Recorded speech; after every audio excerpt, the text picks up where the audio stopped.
judges, dear parents, and my dear friends. Today I stand here to share my thoughts on a subject that is very close to my heart. The objective of my reading, with a focus on my favourite book and author. Reading isn't just a hobby for me, it's a passion and a journey into different worlds. And when it comes to my favourite book and author, it has a special place in my heart. First, I would like to start by explaining my objective. Reading isn't just about turning the pages of a book, but it's about turning the pages of your mind. Reading has the power to let your imagination run free and do things it would never do in real life. Did you know that studies show children spend 6.5 hours each day on the internet? So reading can also be used to decrease this time effectively to the average 1 hour. I like to read various categories of books. And why do I have a favourite book and author? It's because they have made an indelible mark on my heart.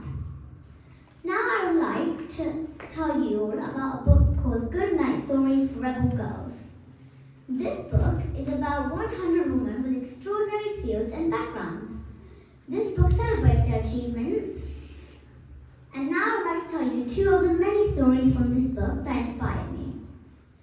First, I'd like to tell you a story about a woman called Alicia Alonso who was blind.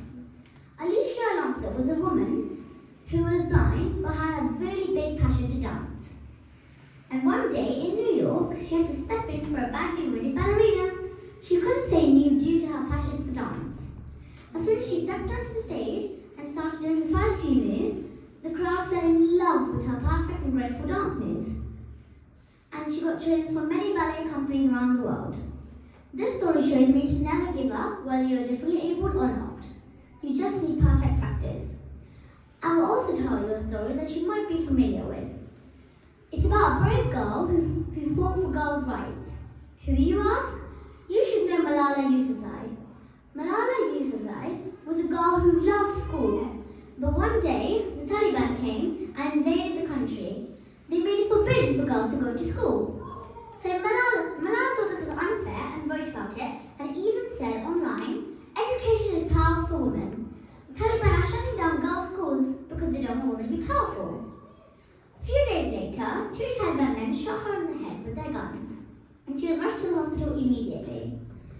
She survived. Many children sent her get well cast, and she recovered quicker than anyone could have thought. These 2 stories inspire me a lot.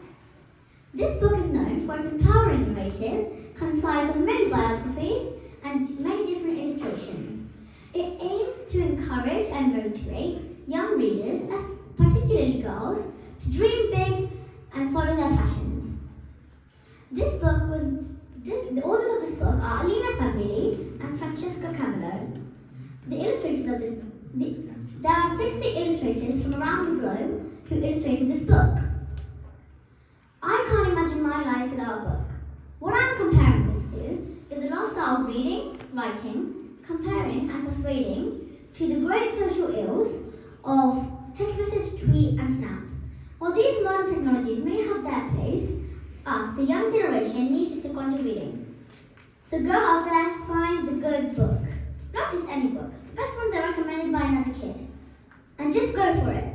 That's what I have to say for my elocution.